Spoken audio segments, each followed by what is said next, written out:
Anda bisa mendapatkan kebahagiaan dalam aktivitas apapun sekalipun sederhana. Tapi ketika kebahagiaan itu tidak diiringi dengan ridha Allah, rasanya itu akan selalu sementara. Kita butuh momen-momen baru untuk mendatangkan kebahagiaan itu. Tapi titik poin ketika Allah ridha dengan apa yang kita kerjakan, apa yang kita lakukan, maka Allah akan tanamkan satu cawan yang luas kandungannya, yang bisa menerima setiap keadaan dengan hal yang paling menyenangkan. Apapun yang kita lihat selalu nyaman. Yang kita dapati, kita ridha dengan apa yang Allah berikan. Keadaan itulah yang oleh Nabi itu diungkapkan dengan komen yang sangat simpel tapi dalam isinya. Kata Nabi, ajaban diambil mukmin. Orang beriman itu kalau benar imannya, maka kehidupan itu mengagumkan. Bila dia mendapatkan kesuksesan, dia iringi dengan kesyukuran. Sehingga sifatnya tetap proporsional. Dia sukses tapi ada keseimbangan dengan syukur. Sehingga tidak berlebihan menyalurkan kesuksesannya itu. Dan dengan sifat berlebihan itu hanya memberikan beban pada dirinya. Saya pernah sampaikan kan, di kesuksesan itu identik dengan gaya hidup. Rumus gaya di fisika itu kan selalu F1 banding lurus dengan F2. Apa yang didapat itu yang keluar. Tapi orang tidak boleh lupa bahwa F itu selalu berbanding lurus dengan P. Gaya berbanding lurus dengan tekanan, hukum Pascalnya. Semakin banyak gaya, semakin tertekan hidupnya. Itu bandingan nilai kehidupannya. Nah, jadi gaya itu diperkenankan. Karena itu bagian dari energi. W sama dengan F dikalikan S. Hukum energi kan begitu. Jadi hidup nggak mungkin kalau nggak ada energi. Tapi energi yang terbaik itu akan dihasilkan membawa kesuksesan kebahagiaan ketika ridha Allah tertanam. Saat dia sukses, dia bersyukur sehingga proporsional. Saat dia merasakan duka pun dia nyaman karena punya sabar. Nah, sabar itu mahal. Di Jepang ada banjir, itu bisa minta maafnya luar biasa, tak tahan dia bunuh diri. Di kita banjir bisa berenang.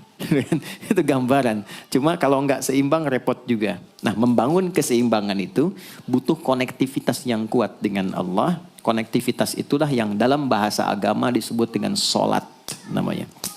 Ya. Di pertemuan lalu kita sudah mencakup beberapa bagian dari sholat itu. Tapi saya ingin tekankan sedikit untuk menguatkan. Sholat berasal dari kata wasala atau silatun. Dasarnya kata wasala yang berarti terkoneksi dengan kuat. Terhubung dengan erat. Kita pernah dengar istilah silaturahmi kan? Ya kan? Kalau kita kumpul, bahasa kerennya saya mau silaturahmi kan? Tapi goalnya tercapai nggak? Ya, silaturahmi itu kan dari kata silah. Terhubung dengan erat, rasa sayang dan perhatian. Sehingga parameternya itu bukan saat datang. Kalau datang kita nyapa wajar karena orangnya ada. Tapi kalau berpisah kita masih ingat, masih peduli, masih mendoakan, masih ngontak, itulah silah namanya. Di setiap keadaan kita masih terkoneksi. Keadaan kita yang terhubung dengan Allah. Sehingga di setiap tempat kita diperhatikan, di pekerjaan kita dibimbing, di rumah tangga kita diiringi. Sehingga semua berjalan mudah dan membahagiakan. Yang melatih kita untuk terkoneksi sehingga nggak putus dengan Allah, itulah yang disebut dengan sholat. Sehingga goal dari sholat itu adalah membangun konektivitas kita dengan Allah yang kuat. Itu yang dimaksud di Quran surah keempat An-Nisa di ayat 103. فَإِذَا قَضَيْتُمُ الصَّلَاةَ maka jika Anda telah tuntas mengerjakan sholat, فَاذْكُرُوا اللَّهَ. Ukuran keberhasilan sholat Anda itu ketika Anda merasakan konektivitas dengan Allah mulai nyambung. Qiyaman, jalannya ingat Allah. Sehingga kalau orang jalan, bekerja di apapun, saat dia ingat Allah, dia bisa memfungsikan tubuhnya sehingga tidak mengerjakan apa yang Allah tidak sukai. Gak akan mungkin Anda melihat sesuatu yang tidak Allah senangi dalam keadaan yang sama Anda ingat Allah. Gak akan mungkin melangkah pada tempat yang salah saat ingat Allah. Dan itu tidak mudah karena banyak orang keluar masjid pun setelah selesai sholat masih tertukar sendal. Padahal kalau dia ingat Allah gak mungkin itu terjadi. Itu pelajaran dasarnya. Wa qu'udan wa ala junubikum. Baik itu duduk bahkan sampai berbaring. Ada koneksi. Nah jadi singkatnya sholat itu semua gerakannya, semua bacaannya, Dari mulai kita bertakbir sampai kita salam, bacaan yang mengiringi, itu bukan sekedar gerakan hampa makna, formalitas kita bergerak dan berakhir, bukan sekedar membaca bacaan yang tidak ada isinya, tapi semua bimbingan bagaimana kita diajarkan langsung oleh Rasulullah bisa mengoneksikan lewat gerakan dan bacaan itu tersambung kepada Allah, sehingga feedbacknya semua apa yang kita bacakan dijawab oleh Allah. Semua gerakan yang kita lakukan ini hakikatnya bimbingan tentang inti kehidupan kita. Jadi di sholat itu ada bacaan, ada gerakan, ada hikmah, ada maknanya semua. Jadi bukan kita takbir begini hampa saja. Tidak. Kenapa mesti begini? Kenapa tangan yang kanan menutup yang kiri? Kenapa bacaannya setelah itu ada iftitah, ada al-fatihah? Itu ada maknanya. Dan dahsyatnya semua profesi-profesi sahabat dan generasi setelahnya yang belajar dengan benar tentang sholat ini, itu semua merubah hidupnya jadi lebih sukses dari apapun yang mereka pilih dalam menjalani hidup. Dan yang paling hebat, itu yang menjadikan Nabi mendapat perintah pertama bukan zakat, bukan haji, bukan umrah, bukan puasa, tapi sholat. Dan perintahnya khusus, spesial, disampaikan dalam peristiwa Isra Mi'raj untuk memberikan pesan begitu tingginya nilai sholat ini untuk kehidupan manusia. Mohon izin maaf bagi teman-teman yang baru bergabung, supaya tidak banyak mengulang, teman-teman bisa cek kembali di pelajaran sebelumnya. Kita kemarin telah selesai di pembahasan iftitah dengan tangan kanan meletakkan di punggung yang kiri, lalu kemudian diletakkan di atas dada seperti ini. Kesimpulannya adalah, saya cepat saja, dari mulai kita bertakbir, kalau ingin terkoneksi dengan Allah, maka fokuskan diri kita untuk tersambung. Buang urusan dunia semua ke belakang. Jangan bawa dalam sholat. Kalau ingin kita tersambung dengan Allah, tepikan yang lain, hadapkan diri kita, pasrahkan. Hanya Allah yang tinggi, yang agung, yang istimewa. Kalimat agung, tinggi, istimewa, itu disebut dengan akbar. Maka kita ucapkan Allahu Akbar. Kita buang semua urusan dunia ke belakang, pasrahkan diri kita, hadirkan sekarang hanya Allah yang agung saja. Itu poinnya. Kenapa problemnya tidak sedikit orang sholat itu sulit menemukan kekhusyuan? Karena dia bertakbir masih membawa dunia. Dia tidak sholat dengan memahami gerakan takbirnya. Dia jadikan sebagai formalitas. Apakah benar? Secara fikih benar. Gugur kewajiban, dapat pahala sesuai keikhlasan, tapi value dari sholat yang mahal itu nggak dapat. Itu poinnya. Buang semua urusan dunia, kemudian tambatkan diri kita hanya kepada Allah. Dan uniknya kata Nabi, di fase itulah setan mulai bertugas yang mengganggu kita, supaya kita tidak fokus untuk memahami dan melakukan apa yang kita baca dan kita gerakan. Ada setan khusus menggoda orang sholat, namanya khanzab. Nanti ada 9 jenis setan yang detil tugasnya itu berada di sekitaran kita. Mungkin satu kali Mas Baim kita belajar tentang fikih setan. Belum pernah ada kan ya? Anda kalau ke sini cuma tahu jalan yang lurus, nggak tahu macetnya, nggak tahu lubangnya, sulit menghindarinya. Kebanyakan orang belajar tentang malaikat, tapi nggak belajar setannya, sehingga nggak tahu setan apa yang sedang memprovokasi dirinya. Di Quran, malaikat disebutkan 88 kali, setan disebutkan 88 kali. Kalau kita cuma dengar motivasinya, nggak tahu provokasinya, kita nggak tahu bagaimana cara menghindari yang ini. Itu poinnya. Khanzab itu dia menggoda orang sholat, dimulai dari takbir. Jadi kalau belum takbir, Anda bisa merasa fokus apa saja. Nggak percaya silakan. Sebelum takbir tuh bisa siap fokus. Tapi begitu Anda mulai bertakbir, di hadis riwayat Abu Daud, Allahu Akbar, fayaqulu syaitanu. Maka di sini setan mulai tugasnya untuk mengganggu orang supaya nggak dapat nilai-nilai tadi. Maka dia berkata, udhkur kadza. Kamu ingat ini ya, kamu ingat itu ya. Betapa Anda memulai dengan membuang semua urusan dunia. Tapi kalau sudah takbir, itu setan yang install. Masuk sendiri dia. Makanya kalau nggak percaya silakan nanti zuhur tuh ya. Begitu Anda takbir, itu masuk semua. Ingat ini, ingat itu, mobil parkir di mana. Sampai ceramah saya sekarang pun itu akan masuk. Ingat ya, ada setan yang goda. Nah itu setan itu. Itu setan sendiri. Membuat kita itu begitu lupa. Sampai lihat ujung hadisnya. Hatta la yash'ural musalli kam raka'atan yusalli. Sampai nanti akan ditemukan orang sholat. Dia tidak sadar berapa rakaat sedang menunaikan sholatnya. Nah itu kalau Nabi sampaikan pasti terjadi. Poin. Untuk kita bisa mengatasi itu, poinnya apa? Quran surah ke-29 dulu, ayat 45. Quran surah 29, Al-Ankabut, ayat 45. Di Islam tuh uniknya begini, istimewanya. Enggak ada satupun ibadah yang hasil kreasi manusia. Semua terukur. Ini dalilnya, alasannya, landasan kita ibadah itu dari Tuhannya ini. Penjelasan contohnya ini dari Nabi. Pakemnya begini, kodifikasi ilmunya seperti ini. Sehingga terjaga sampai kapanpun.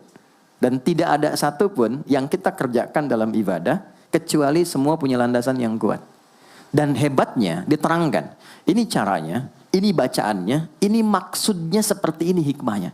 Kenapa Anda begini? Kenapa begitu? Hasilnya apa?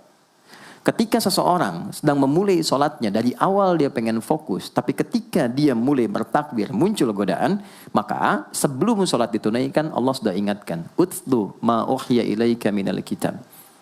Utlu itu dari kata tilawah, artinya baca, pahami, amalkan apa yang telah dipahami itu. Jadi sejatinya sebelum sholat, kata Allah kalau ingin menikmati sholatnya, ingin tahu value dari sholat dan dihasilkan seperti orang dulu meraihnya, maka jangan kita terfokus untuk formalitas saja. Yang penting benar bacaan, takbir sampai salam terjaga. Betul, sekali lagi, itu menggugurkan kewajiban, formulasinya selesai, secara fikih tuntas, tapi hikmah sholat yang tadi itu kita nggak dapat. Maka yang terjadi apa? Baca dulu, tilawah, utlu, baca, pelajari dulu, sebelum sholat. Kemudian pahami, kenapa takbirnya begini? Kita kemarin sudah belajar. Kenapa tangan kanan menutup yang kiri? Apa maksudnya sampai kita diperintahkan sholat? Bagaimana kemudian saat kita baca Al-Fatihah? Kenapa yang dibaca itu? Apa yang jadi bimbingan dari Al-Fatihah untuk kehidupan kita? Kalau sholatnya seperti itu akan merubah hidup kita. Itu langsung Allah sampaikan demikian. Lalu kerjakan, wa aqimis shalah, tunaikan sholat seperti aku tadi isyaratkan, kata Allah. Inna sholata tanha 'anil fahsya wal munkar. Maka jika engkau menunaikannya seperti itu, sholat akan merubah hidupmu. Itu kata Allah tuh. Minimal mendorong kita berbuat jadi lebih baik. Jadi bukan sekedar menjadikan kita pribadi baik, tapi semua yang kita kerjakan menjadi lebih baik. Itu sholat. Itu yang bisa merubah seorang Jundub bin Junadah yang dikenal dengan Abu Dzar Al-Ghifari. Ini teman-teman, kenapa Ghifar itu viral? Ghifar itu adalah desa pembegal. Jadi semua sekampung begal semua. Sekampung. Pimpinannya namanya Jundub bin Junadah. Jundub bin Junadah. Singkatnya masuk Islam. Saat masuk Islam, secara singkat saja, Nabi arahkan, diajarin sholat. Betapa sholat merubah hidup beliau, jadi lebih baik. Kembali ke kampungnya, mengajarkan, singkatnya apa? Madinah heboh dengan kedatangan tapak kaki, yang ternyata itu orang-orang Ghifar. Sekampung kurang lebih masuk Islam, dan berubah jadi orang baik semua. Merubah hidup mereka. Jundub orang sukses, setelah itu jadi ustadz. Ini mungkin yang menginspirasi judul preman jadi ustadz. Ini tadinya pembegal. Pembegal semua. Sekampung sukses, jadi orang baik, aktivitasnya berubah, lebih berkualitas. Untuk memberikan inspirasi ke generasi masa depan. Bahwa kami dulu pernah begini, dengan sholat kami berubah, kesuksesan kami raih, maka diviralkanlah nama daerahnya. Tambahkan al di depannya, ujungnya tutup dengan i. Maka dilekatkan nama bekennya, kunyah, namanya Abu Dzar. Abu Dzar Al-Ghifari. Al-Ghifari itu untuk memberikan kesan begini, saya ini dari Ghifar. Itu kampung jelek, desa tempat pembegal, tapi Islam merubah, saya menjadi lebih baik. Sholat mengarahkan saya punya kualitas hidup yang lebih baik. Itu poinnya. Sejak peristiwa itu, orang-orang Islam dari manapun yang bukan Arab, itu selalu melekatkan nama daerahnya untuk mengenalkan. Islam pun sudah sampai ke tempat saya. Buktinya saya menjadi baik. Ada namanya Muhammad, punya bapak namanya Ismail, punya kakek namanya Ibrahim, kakek buyutnya Al-Mughirah, eyang buyutnya Al-Bardizbah, tinggal di kecamatan Ju'fah, kabupatennya Bukhara, provinsinya Khorasan, negaranya Uzbekistan sekarang. Maka karena dari Bukhara, dia kenalkan diri, datang ke daerah Arab, saya dari Bukhara. Rumus yang sama, tambahkan al di depannya, ujungnya i. Maka dia katakan, Ana Al-Bukhari. Itulah Imam Al-Bukhari. Bukan orang Arab. Kita punya guru besar Syekh Nawawi dari Banten. Ana Nawawi Al-Bantani.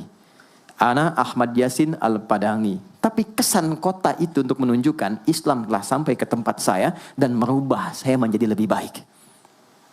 Kang Baim datang ke Mekah, umrah, katakan saya Baim Bong al tanah kusiri.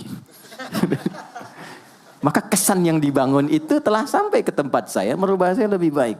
Saya Arman al Pondok Indahi misalnya kan, tidak masalah. Itu sah. Dan orang mengenal, oh rupanya Islam telah ke setiap wilayah. Tapi value-nya sampai enggak. Jangan cuma kita katakan saya dari fulan, saya dari tempat A. Poinnya adalah apa yang merubah engkau dari Islam menjadikan engkau lebih baik. Jadi kalau ada orang Islam mengaku Muslim, lisannya tidak lebih baik. Maaf sekali, telinganya mendengar tidak yang baik, perilakunya kurang baik, maka dipertanyakan klaim keislamannya. Sudah sejauh mana saya mendapatkan keberkahan dari Islam itu? Itu yang menjadikan kenapa sholat paling pokok dipaksa kita wajib. Bukan karena sujud rukuknya. Anda tidak sujud pun tidak akan menurunkan status Allah sebagai Tuhan. Tetap Tuhan. Tapi ternyata ada value besar yang dengan kasih Allah diminta kita sholat supaya kita minimal jadi orang baik. Dan sukses dalam hidup.